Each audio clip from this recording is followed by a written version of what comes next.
COVID-19 update. Mighty good document. This is going to be a massive group effort. Yeah, It's good. Maybe we should take It's a big challenge. restroom break? I know. Yeah. Can we take a quick break? A quick break. I think so. You Do guys we have can- to, I'm gonna- never done that before. Do we motion to do that or just do it? I can say it? Hey, I'm He old. can take a break. Yes, he can. Oh, Quick break. Yeah. definitely, yeah. Okay.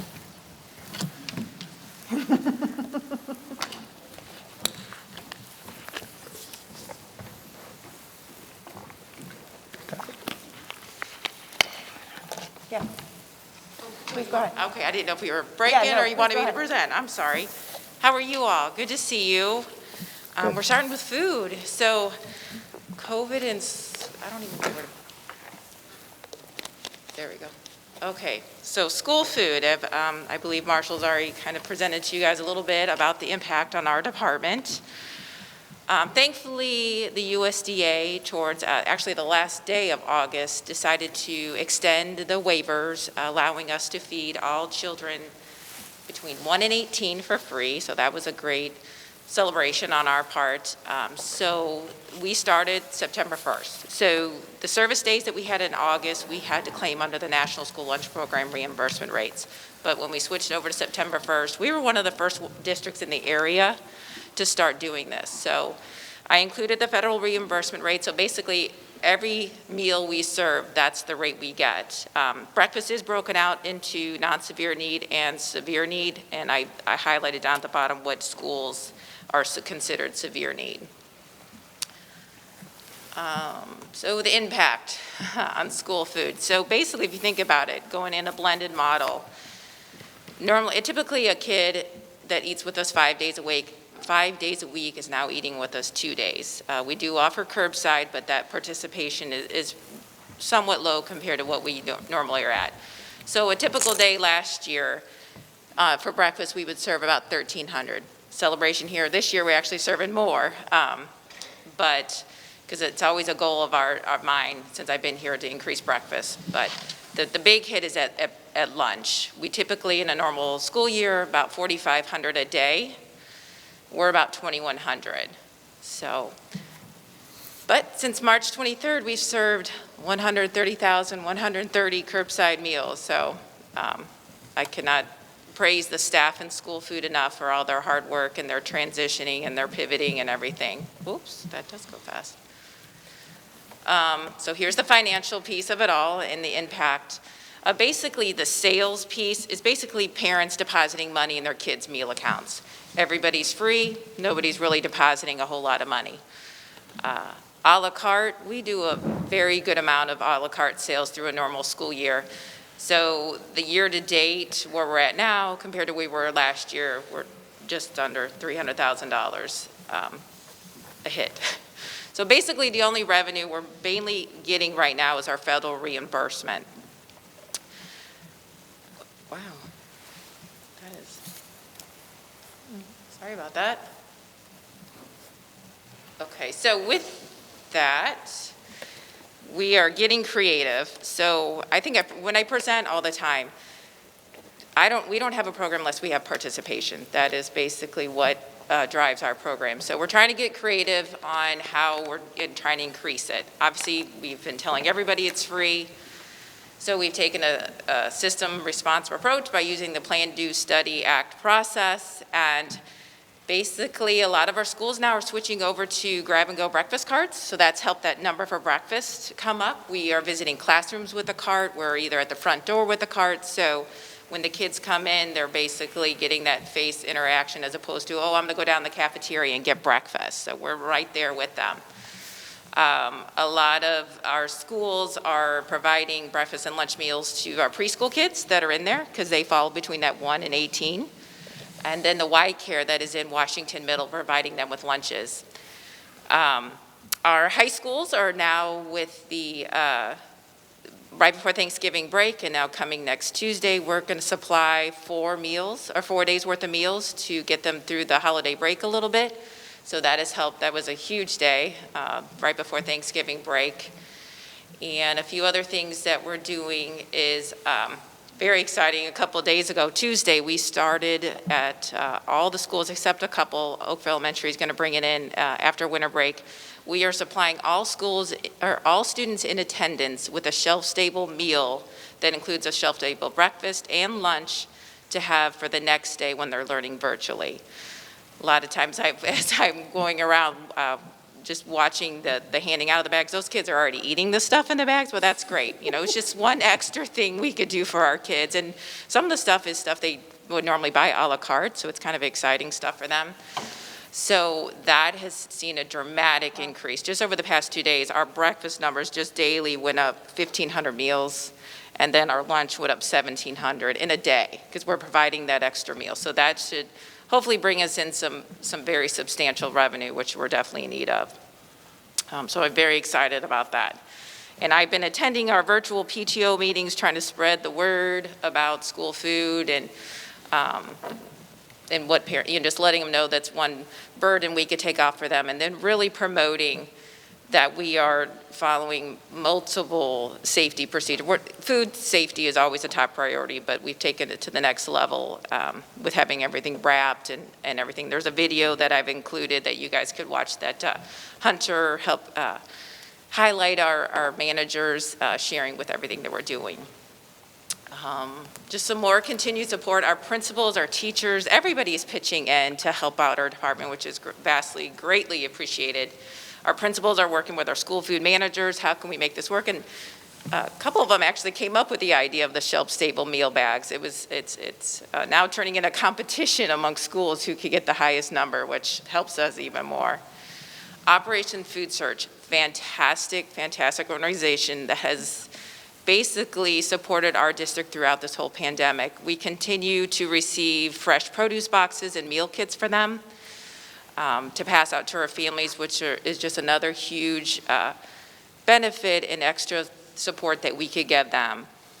And that actually drives up the participation drastically on those curbside days. And as you can see in the picture, we even have administration helping out in our staffing challenges. And just a little quote from a kid that day was grilled cheese day. As you can see, that Dr. Gaines was making the grilled cheese, and a little kid told me that it was the best thing he's ever had. So, courtesy of Dr. Gaines making it. It was extra cheesy that day. We made a few extra. So, we definitely appreciate it. It's just very much a team approach to getting it all done.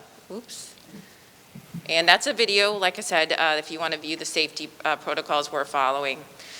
And it has been a little challenging. You know, not only are the managers are having to rethink how they do their operation.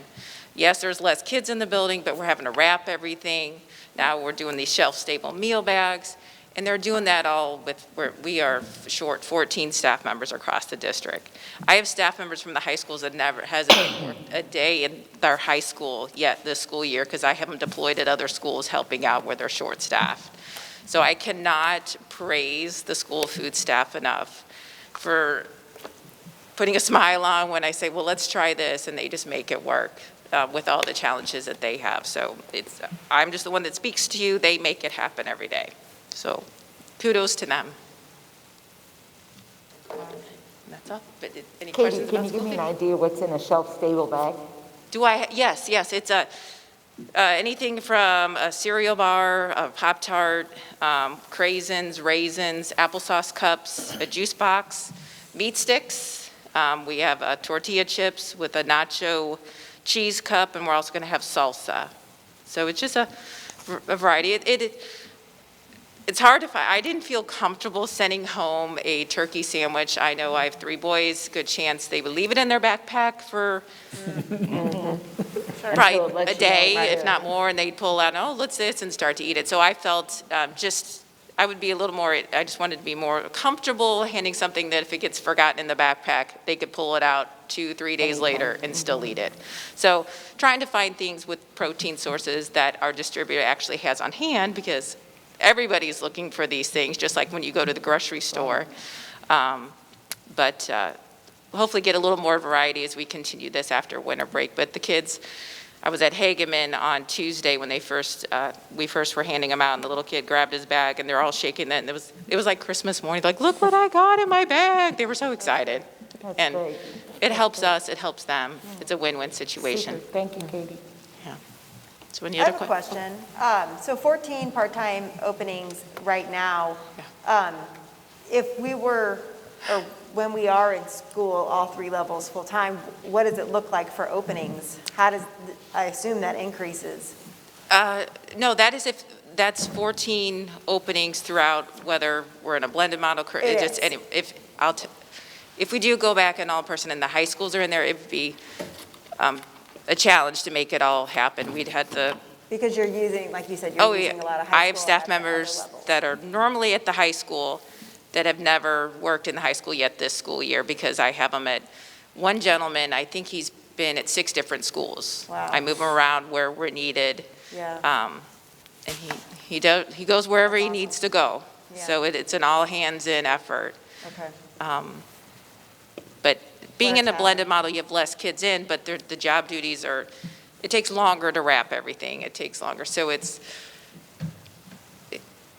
they're hanging in there.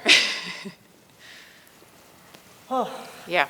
well, So yeah. if you know of anybody looking for a Right. part-time job, Right, send them our way. right, Yeah. okay. So, Thank you for everything you're doing, and thank you to the staff for being so flexible. I know I've used the curbside a few times this semester, and I've been very impressed with it. Always professional, it's always quick, it's always efficient.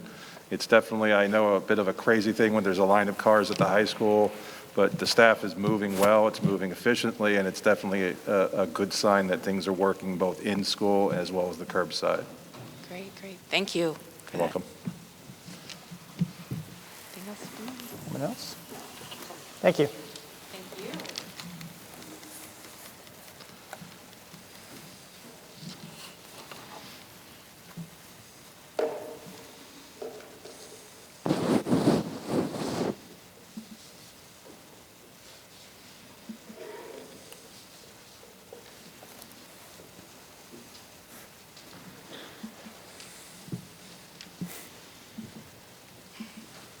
Good evening. Good evening. Good evening.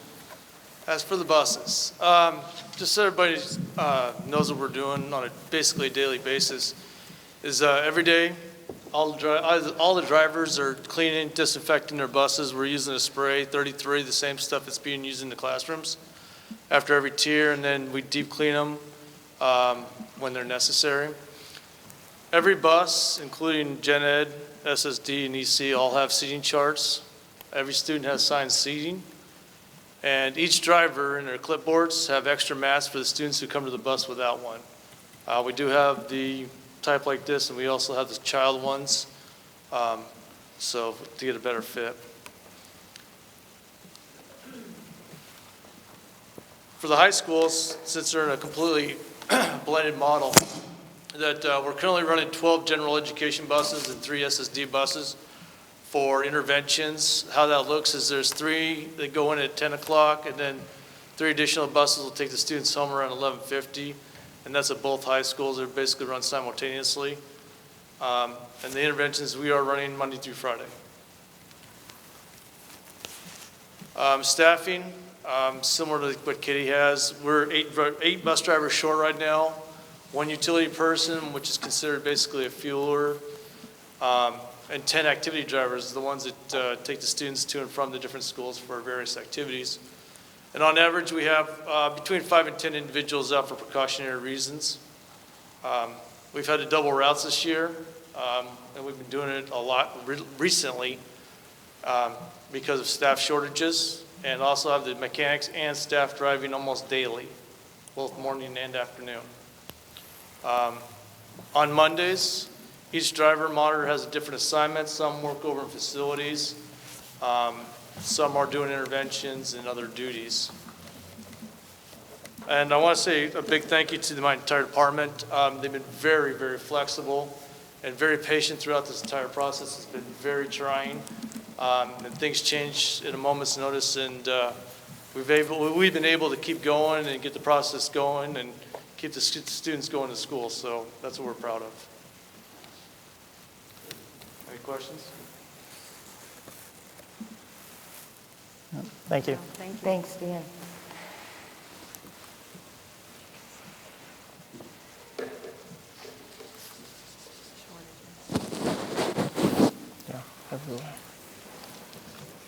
Good evening, everybody. I'll give you an update on the facility side. Okay, we recently just completed, in fact, this past Tuesday, we completed the installation of all the ionization systems. I got to give credit to Russ Suda, my mechanical supervisor, and his team of HVAC techs. They've done a great job putting all these systems in and trying to do this while trying to do their service calls as well. So I got to give them a shout out for that. There's the areas that we installed the ionization systems, music, band, choir, cafeteria, library, commons, drama, obviously an auditorium here, stage. All the installation went smooth. It started off, it was a learning experience at first, but once they got it down, they kind of got the speed going, and everything went smooth on that. Facility, custodial staff, they've been doing a lot of deep cleaning. HR has been doing the contact tracing, and they, how the deep cleaning works is we close off areas that HR has identified. Then we go in and spray the number 33 throughout the room with our electrostatics spray guns. Then all the surfaces are wiped down. They're also wiped down throughout the day. And then the next day we open that area back for school to resume. Some of the custodial staff challenge we've had is the extra cleaning throughout the day, cleaning and disinfecting all the rooms, covering extra stations that are either out with the COVID or just sickness and ill. So they've had a tough time trying to fill those. They've been very flexible. We've also moved it from school to school where needed. So we got to give them credit for being very flexible. And like everybody else, we're the 7 floating custodians.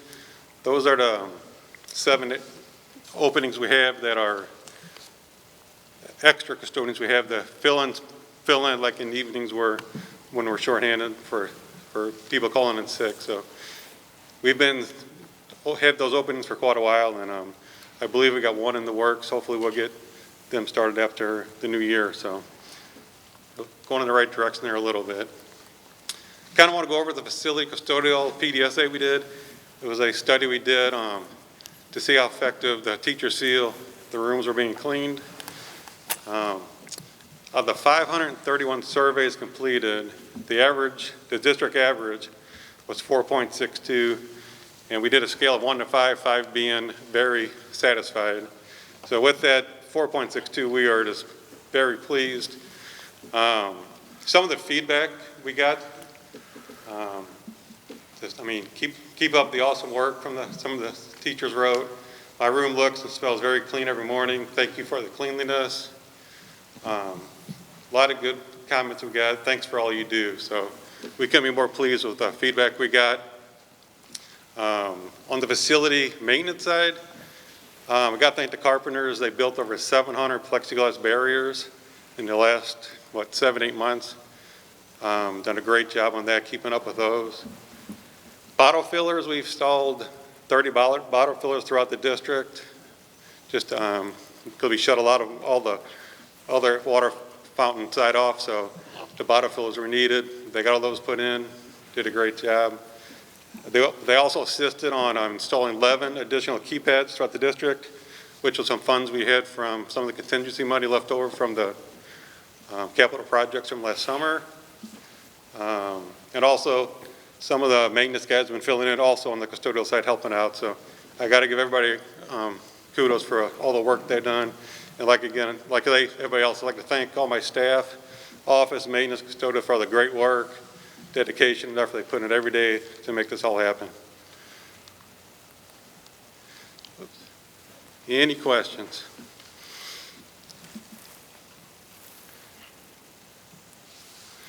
Okay, thank you. Thank you. Thank you very much. Thanks for everything. Yeah.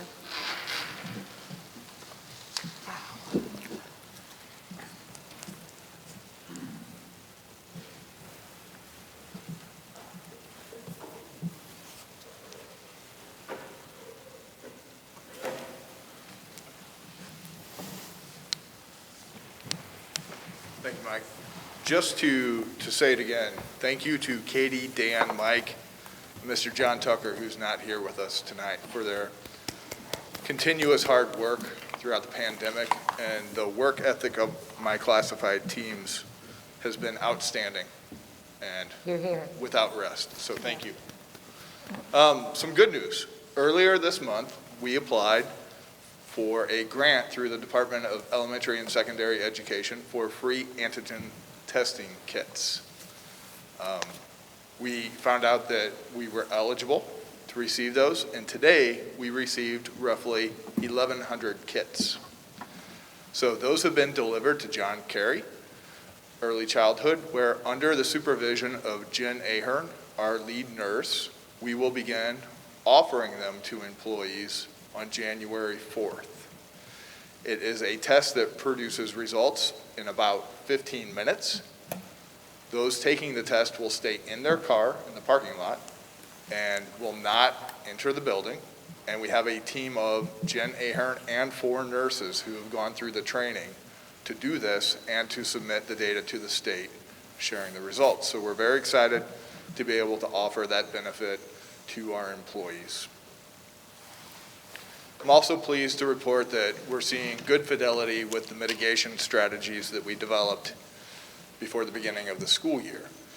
And that includes, for the most part, the following of the screening questions, where we see them posted within schools, shared on social media, used at checkpoints within the schools, and folks are making a conscious effort to adhere to those screening questions and not come into our buildings if they cannot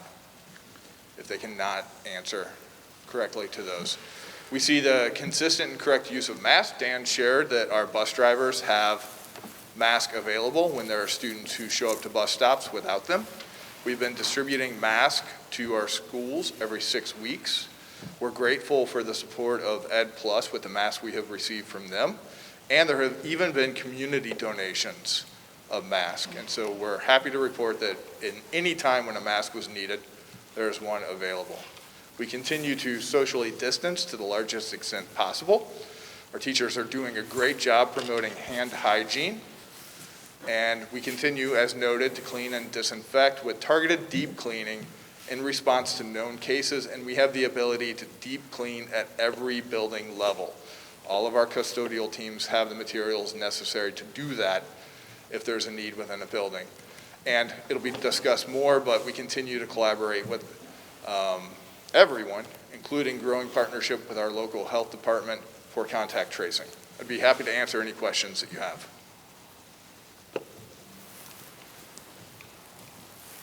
No questions? All right, thank you. Thank you. Actually, I have a question. Have we gotten any word at all as to the vaccine and being frontline workers per se? Is there any word at all? We know that we're considered to be in Group 1B. DESE has, through several webinars, promoted that that vaccine may be possible to us late January to February. I don't know the logistics on implementation, how we would get it, but we are monitoring that.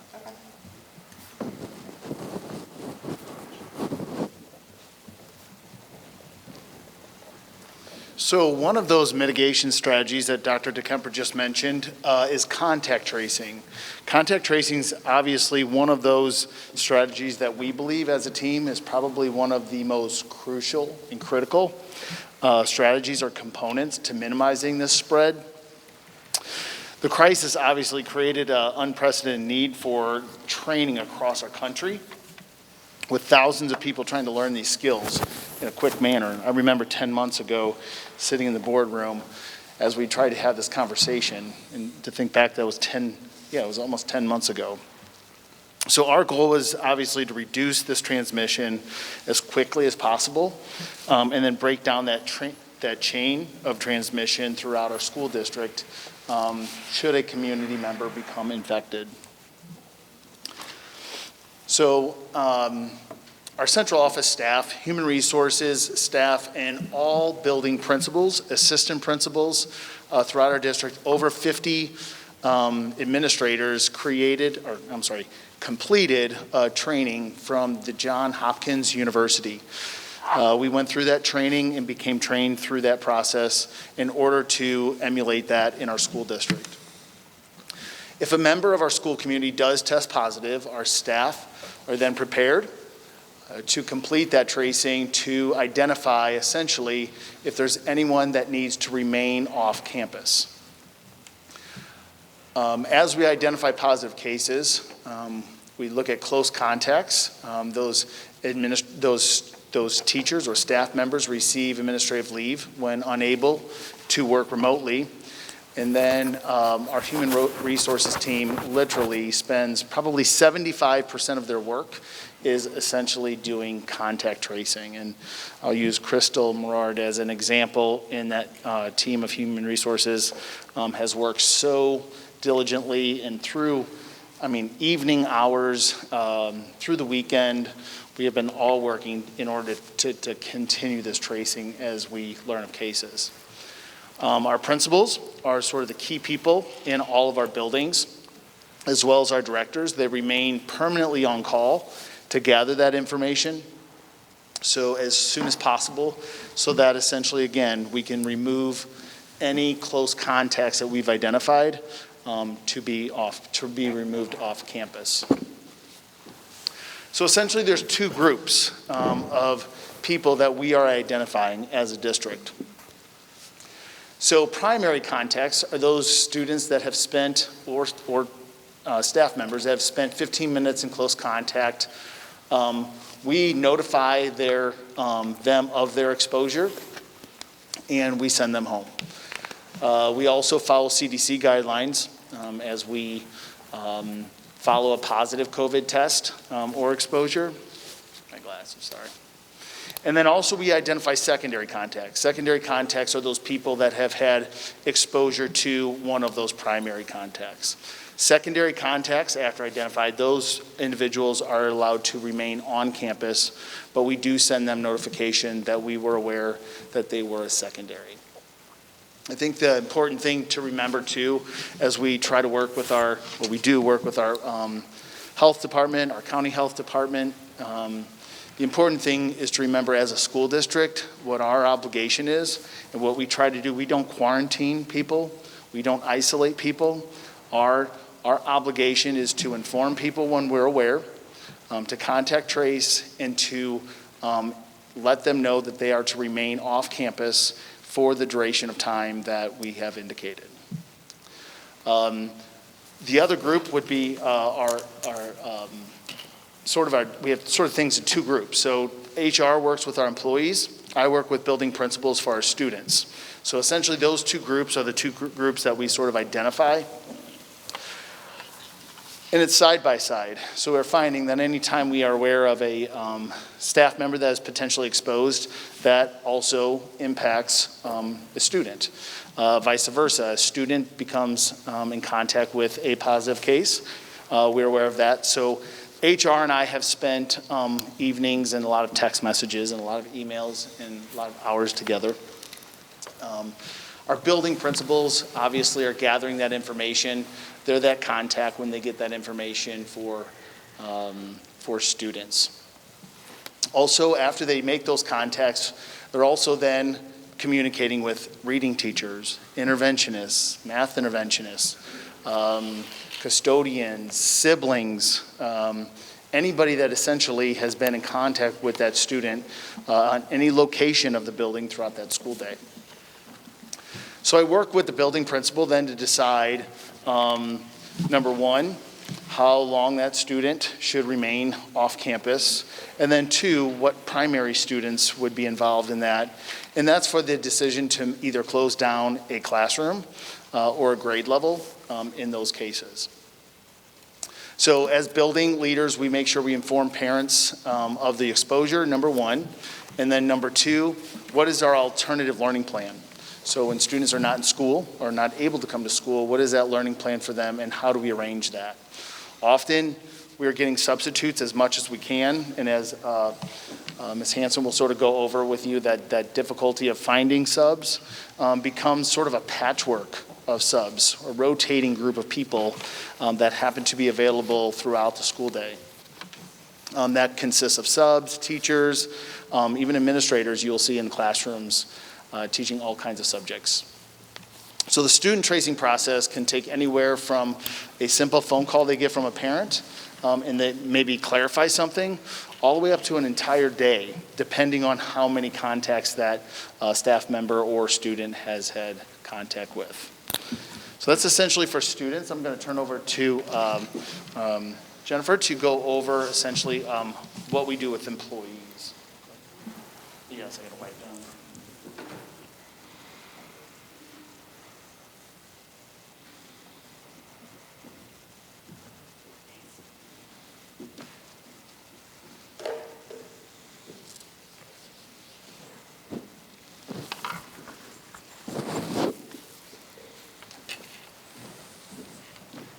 Okay, now I'm going to show you guys how the sausage is made. So it's a four-part process, and it's become apparent to you that this is a process that is urgent, requires adaptability, and sometimes a lot of creativity. And so far, the district hasn't disappointed. We've always come through. But our question for employees is always this: can you remain on campus? Do you have to leave campus?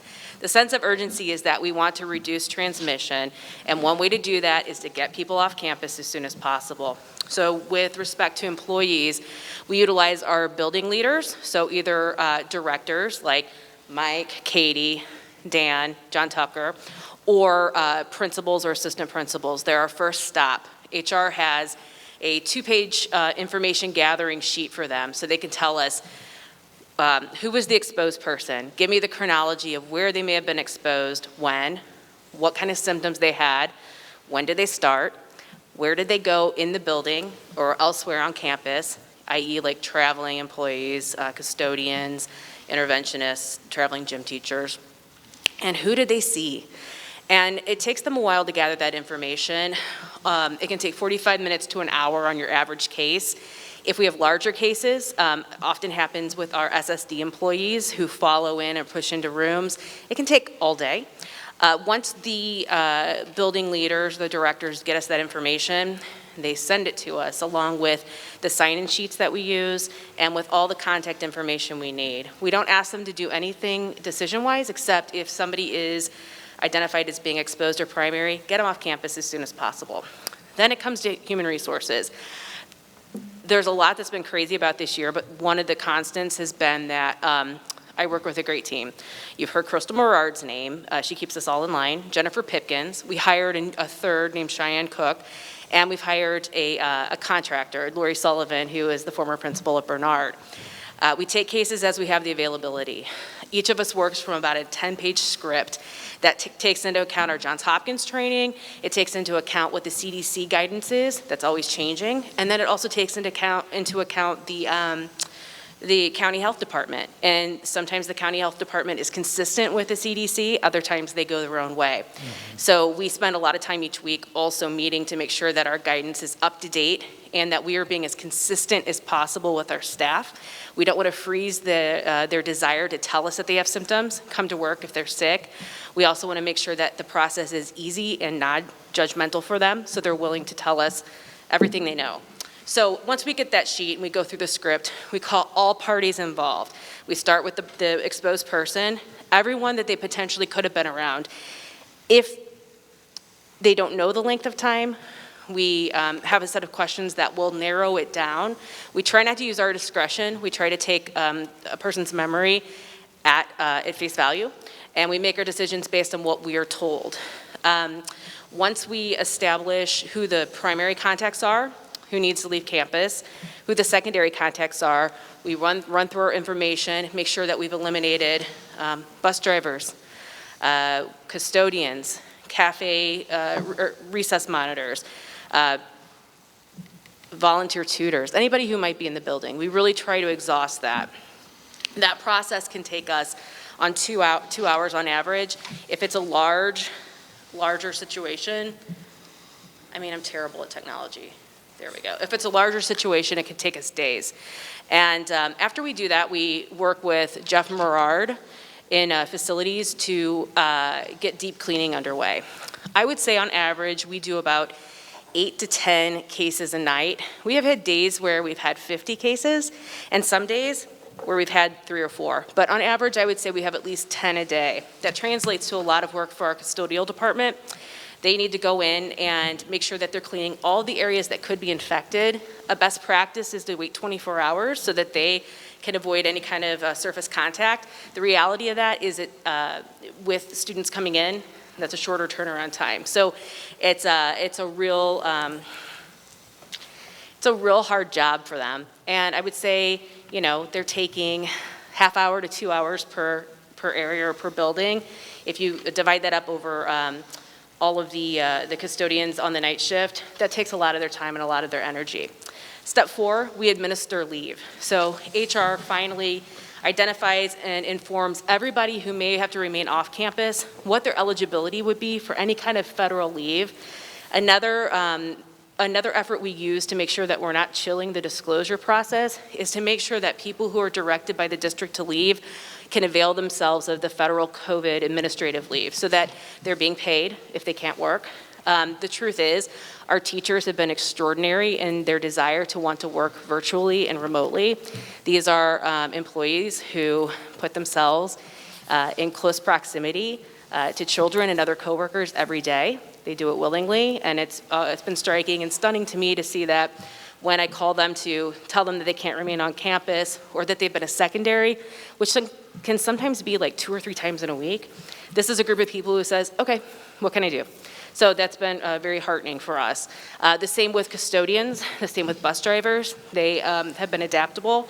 They have been, solidifying routes, covering things that just couldn't be covered. So once we do the administration of leave, we calculate return dates, we get those to the building leadership or to the directors and let them know how many people will be out and what that might look like for them. The next area will be substitutes and how we work for that coverage. But before then, I'd like to answer any questions you guys have about the contact tracing process.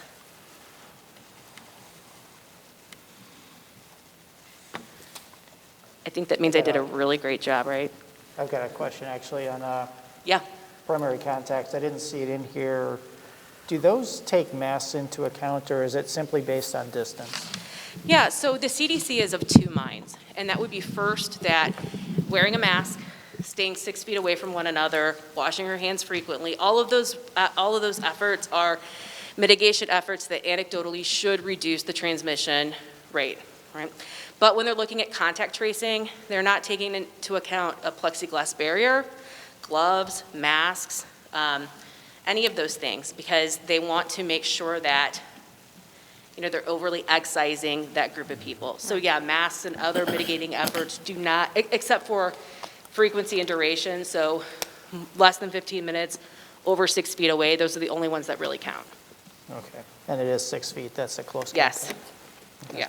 Building off Today. that question, building off of that, so if somebody, say they're in a classroom and you have a student and a teacher and they're separated by over 6 feet, sometimes 12 feet, would that, say a teacher came down with that, but they never got in within 6 feet of that student, would that student still be considered a primary contact? Or vice versa, if the student was sick, would the teacher be considered a primary contact? That's a really good question. And the great thing about following the guidance available to us is that we really don't have to use our discretion. So in a situation where you guys would be more than 6 feet away from each other, the CDC would say we do not need to ask those people to leave campus, that they would not be considered a close contact for purposes of making that decision. Okay, thank you.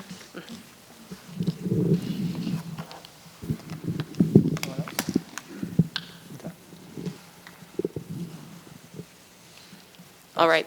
So the second part of this balancing act is how do we find coverage, namely substitute teacher coverage. The classified directors have already talked to you about how they jockey absences and the strides that they make to ensure that they're still cleaning the campus, getting our students fed.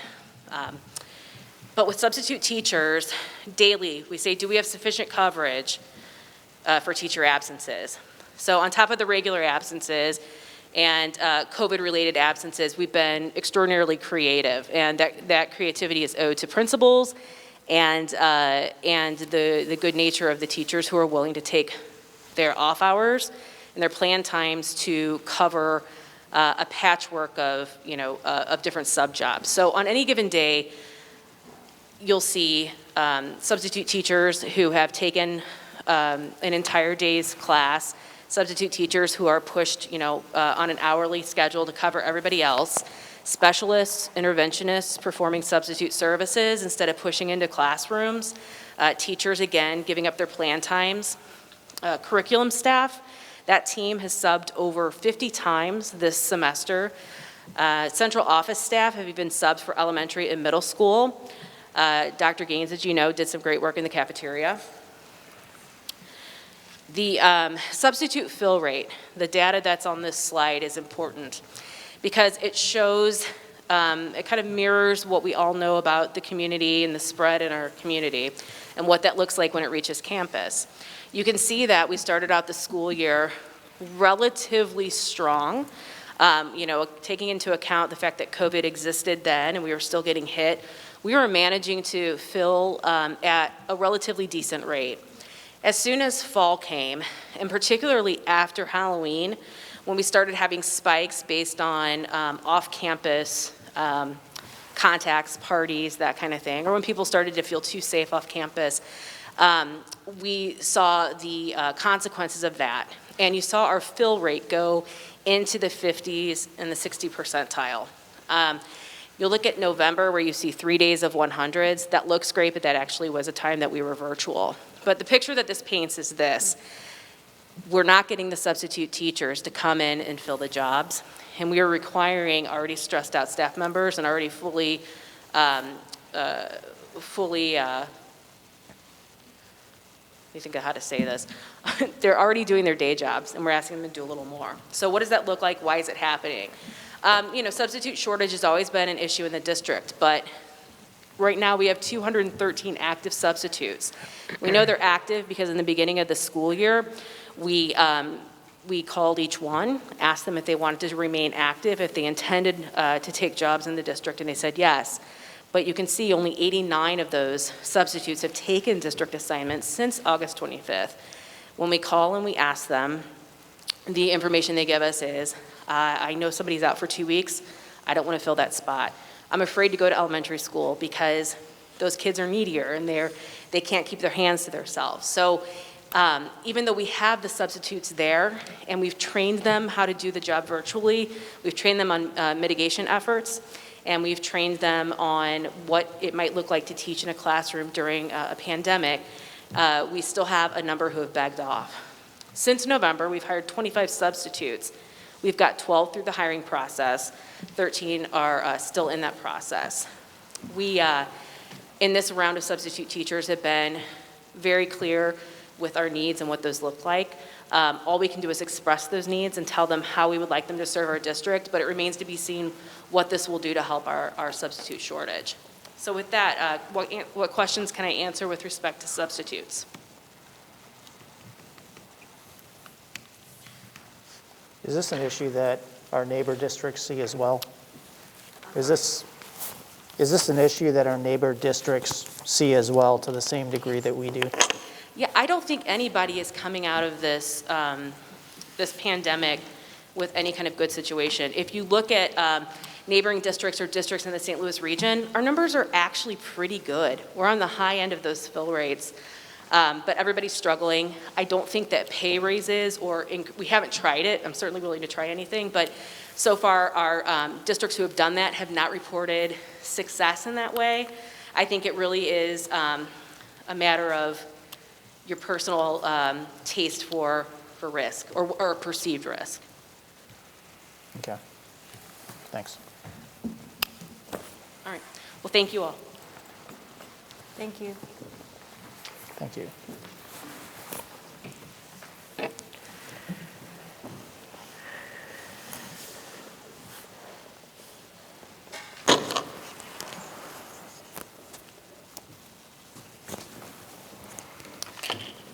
Before I give you a quick update in terms of teaching and learning, I do want to take just a moment. 78 school days ago, we started this wild ride, and it has been certainly a year like no other, and we've heard that phrase thrown around a lot. So I don't want to miss an opportunity to thank all of our teaching staff, our teachers, certified teachers, our support staff at our 18 buildings plus our SCOPE program. And, I've heard a lot of facilities, food service, transportation, IT, so on and so forth. We couldn't do it without them too. We also can't do it without the teachers. And I know that they've given a lot in this process, and I am very thankful and appreciative of all of the work in which they've put into. So as we talk about teaching and learning, just kind of remember that lens, maybe just for a moment. From an instructional model standpoint, we have Plan A, Plan B, and Plan C. What you can see in your notes and what our audience can see is highlighted in green is where we are currently at. So our elementary and middle school and our early childhood, you can see, kind of in that Plan B. And although that may look a little bit different from an early childhood to a middle school perspective, you can see kind of the highlights of where we're at. And currently at the high school, we are in a Plan C connected model. To summarize where we started the year, we all started in connected. And so you can see a summary of the dates that are here in terms of if schools moved into blended, when they moved into blended, and if they had to move back out of blended. And so this is our current reality. Grade information, the grades, A's, B's, C's, D's, F's, the 3s, 2s, and 1s, the standards-based grading. I wanted to take a moment just to kind of give you an idea, a very, very 10,000-foot view of where we stand from an elementary, middle school, and a high school standpoint. What we're seeing at the elementary is a very comparable grading practice from term 1 of the 1920 school year. So, basically last October, pre-pandemic, to where we're looking at this October. Semi-surprisingly, depends on how you want to look at it. The percentages of 3s, 2s, and 1s are very similar. Really across the board. And that's a very global statement. Some schools have had greater successes, other schools I think have had greater struggles, but by and large, that's where they're at. At the middle school and the high school, sorry, wrong way, my apologies. At the middle school and the high school level, what we are currently seeing is at the end of term 1, in those areas where we can compare, high school is easy to compare. Middle school is a little bit more difficult since we started a standards-based learning 3-2-1 grading scale versus an A through F traditional grading scale in the 1920 school year. So some of our middle school data is not always comparing apples to apples. But what we are seeing by and large is a failure rate that is 2 to 3 times where we would usually be at, which is obviously not a good sign.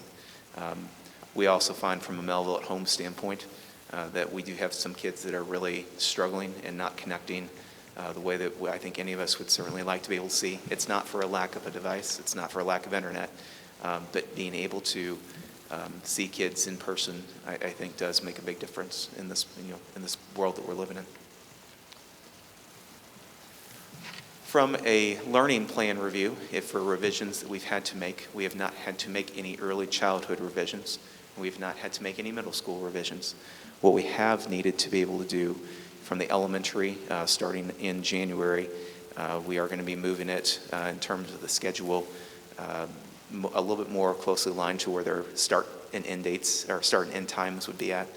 Additionally, there has been some feedback solicited from teachers and parents and others who have said that they wanted to see daily reading, daily writing, daily math, daily social studies or science, as well as live specials, art, music, PE, or library on Mondays. So we've created a schedule that accommodates that while trying to keep most of that together. And at the high school level, reacting to some of the failure rates that you heard previously, the curriculum team and the high school team, as well as our return to school committee, provided input for us to be able to create a 135-minute intervention block during the middle of the day. I do want to take a moment to say thank you to Dan Gilman and Transportation for helping us get kids to and from. So transportation is provided both ways. We also do feed them while they're there, at least on the way out. And so we're trying to take advantage of every chance that we get to work with kids. It's not perfect, but we are trying to provide that opportunity where we can. I know Ms. Preto asked earlier about assessments, and so we are still required by a variety of entities in order to be able to assess this particular year. So we will have end-of-course examinations. We will have MAP tests. We will have our MAP A alternate testing. Now, those will not have federal or state accountability, but we do have to administer them nonetheless.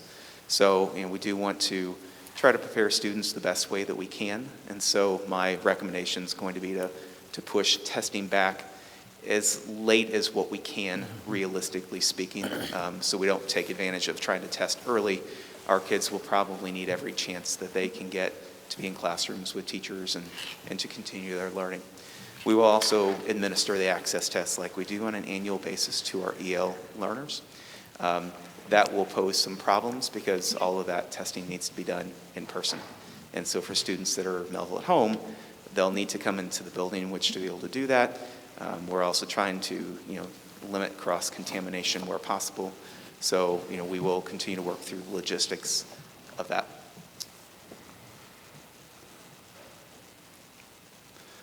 There we go, sorry. From summer school, we are starting to think about summer school already. And so we kind of have our timeline laid out. In January, February, we would be looking to hire administrators. In February, March, we would be looking to hire counselors. In March, we would also look to hire our teaching staff. And we would spend March through May to be able to kind of do our program development. We are looking at somewhere, this is very tentative at this point in time, but somewhere, around June 7th to take 1 week after Memorial Day and kind of after where kids would be out. So to basically take 1 week away from the classroom and then try to focus really on a number of 1 week opportunities. That could be beneficial for our workforce, that could be beneficial for families and kids.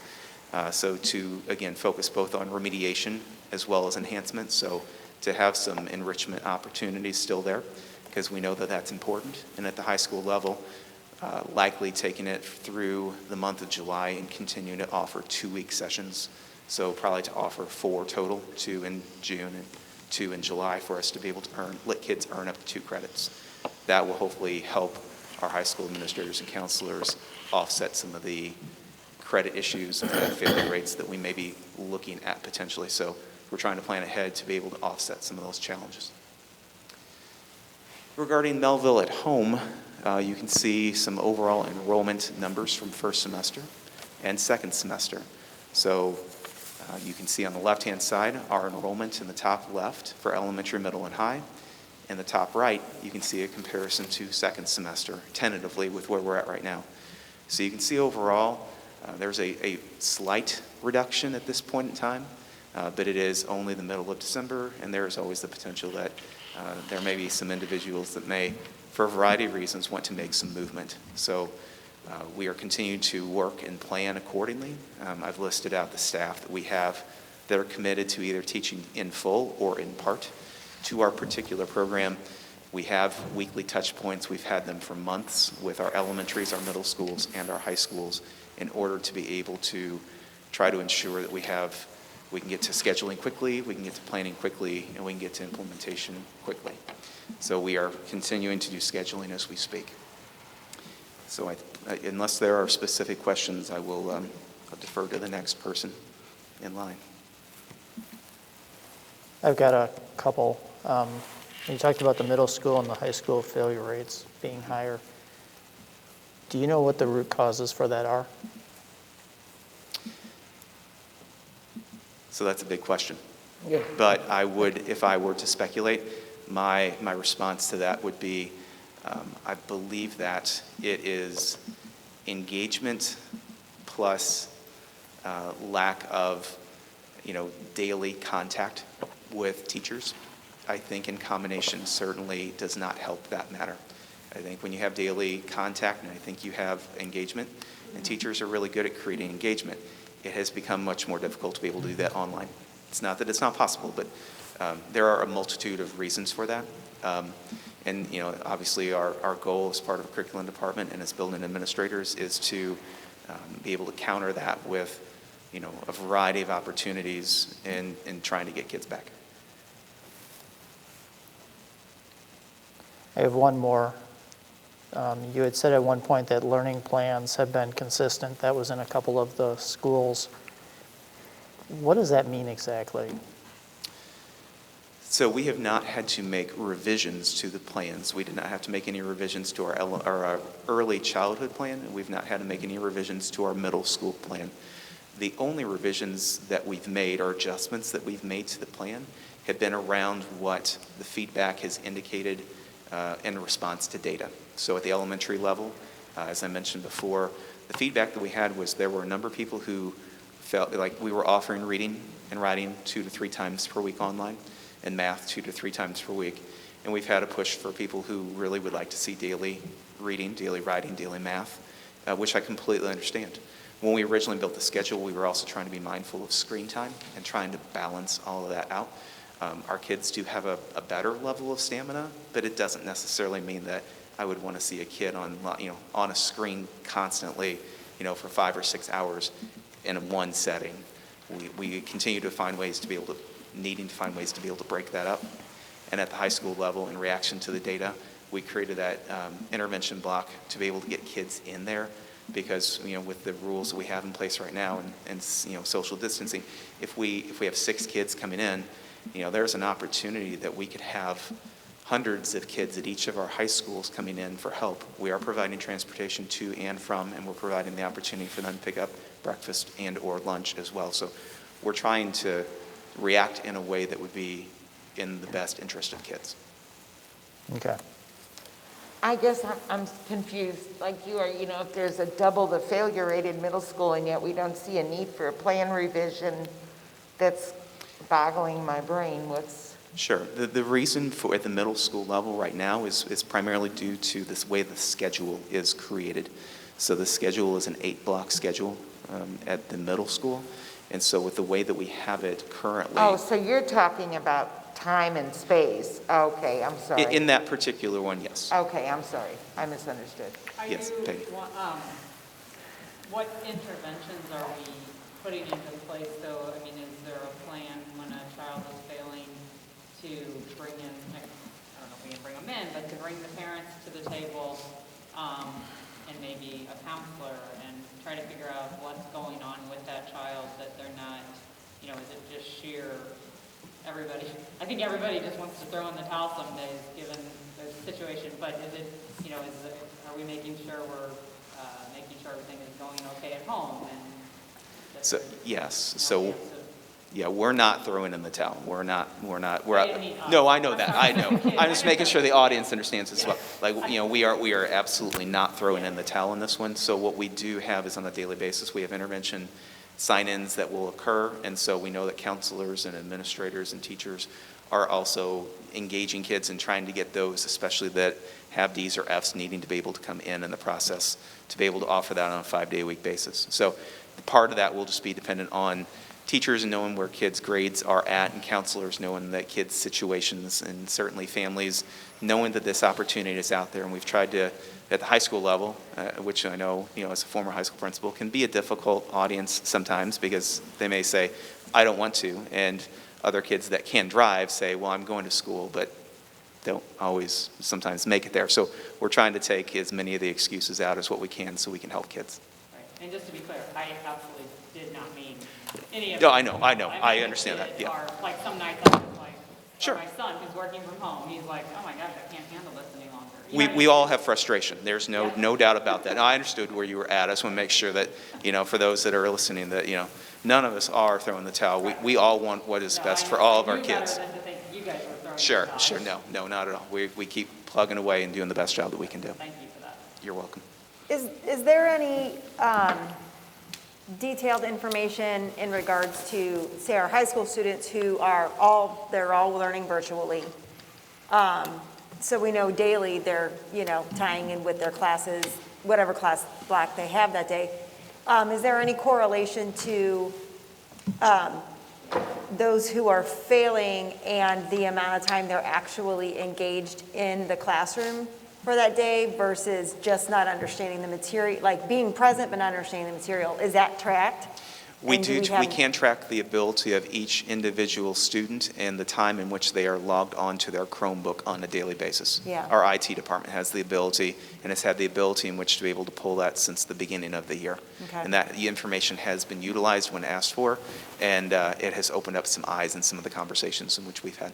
Okay. And we can also log how they've spent their time. So it's not just, I've been on for an hour. I can also, personally, I mean, we would have to depend on IT to be able to provide some of that, but Sure. they have access to it, and they have been able to step up and provide that to schools and principals in the process.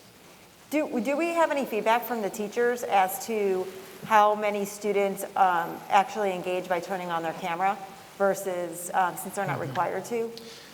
Do we know? That would probably be informal information. I would not have wondering. access Yeah. to, I mean, that would be an informal polls. I think some teachers would tell you that they have better engagement when the cameras are on. I would always argue that the best engagement's going to happen when teachers are asking lots and lots of questions as well. Right. If we're just listening to the entire time and we're not asking any questions, it's much less likely that you're going to see a high level of engagement. When you ask questions, and people are responding back and forth is when you can start getting good conversation, kind of an emphasis on a Socratic seminar type of model. Sure. This is just a comment, but as a student, I think that it's not the model's fault. Like, it's not connected, that's the flaw. It's that you can only push a student so far to do it, but they have to be the ones to do it. Like, I've actually, I want to say, been thriving with Connected because I can have that one-on-one office hour time. You don't have to drive into school to get the office hours. So anybody who has Wi-Fi can go to office hours. They don't need transportation. Like, it's not necessarily the model's fault. It's just the student needs to apply themselves in order to do that. So rather than like worrying about the model, I do think that it's more beneficial to focus on just encouraging the students to come to intervention, even if it's just on a Google Meet. Go to office hours, do that, because that's why they're failing. It's because generally they're just not applying themselves. And I understand that it's hard to stare at a computer screen, but going to office hours once a week can make that difference. And I think it's just needing to encourage the students to do that and like take their future into their own hands and kind of just go to office hours and get the help that you need and email your teacher. And it's the student's job to kind of do that and the teacher's job to just encourage them to do that. And I think that Connected isn't the problem. It's just actually encouraging the student to do that and getting them to do it. Thank you for that comment. Thank you. Anyone else? Thank you. Thank you.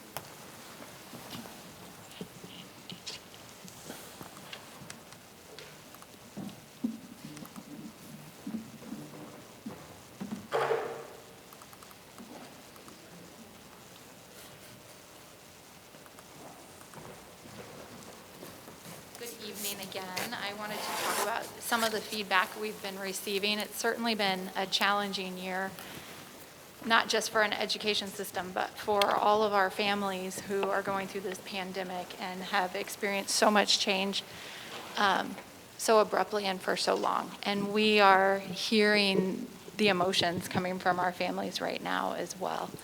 And one of our jobs is to be a listening post for the community and filter out that information and bring it to the table when we're talking about decisions. So on our team, we read every single Facebook comment, every other social media platform comment. We're looking at reactions. I have to give a shout out to Hunter Robinson, who's working our soundboard tonight. As our social media manager, he's taking all of that in. Sometimes it feels like a round-the-clock job. So we have to remind ourselves it's okay to disconnect and turn it off. But it's also important to put all of that feedback into perspective, because I think as humans, we tend to focus on the critical components. And especially at Mehlville School District, where growth mindset is a huge component of how we work, I think sometimes we can be hypersensitive to that. So I just wanted to put that into perspective tonight with what we're hearing. The feedback from parents really varies based on a variety of factors: how their children are doing in a virtual learning environment, what their tolerance is for risk, what their risk is for this virus. All those things come into play, what sort of support they can provide at home. And parents especially are always going to advocate for their kids. As parents ourselves, we know that, we appreciate that. But when putting all of our feedback into perspective, the things we're hearing loud and clear are that our parents and our stakeholders, they recognize these are challenging times. They support their schools, and they're anxious for their kids to return safely to school. And they're grateful for the staff who are rising to the challenge of 2020. And they're worried about their kids. They're worried about what happens next. When we look at Facebook in particular, there's a lot of emphasis on comments, but Facebook also, as you know, allows you to react to feedback. You can click like, love, cares, wow, laugh, angry, and sad. So we looked at the weekly updates we've provided to the community since the beginning of this school year and compared positive to negative reactions, positive being the like, love, and cares, negative being sad and angry. And you can see how that breaks down throughout the year. Predominantly, we're seeing positive reactions to our posts. And I wanted to read a few comments that we've received from the community of gratitude. It truly is valuable to us to see this and to see that parents recognize and the community recognizes what we're doing. I know this was a tough decision, and I know MSD is doing what they feel is best for staff and students. It's not easy for any of us. We all need to be flexible and caring. It's a tough situation for everyone. My prayers go out to those struggling. And I believe that comment came after high school returned to the connected model. Thank you for doing your best to navigate this crazy situation. Your work is appreciated. Thank you for all you are doing to keep our kids in school. They are absolutely benefiting from in-person learning. A huge thank you to all the employees of MHS for making in-person classes happen safely this week for our students. We see you custodians, bus drivers, teachers, teacher assistants, counselors, cafeteria workers, librarians, front office, and administration. Thank you. Thank you, Mehlville School District, for all you're doing to keep our kids healthy and safe. Thanks to all of the teachers and staff that are working hard for the kids. I'm happy to answer any questions you might have about feedback.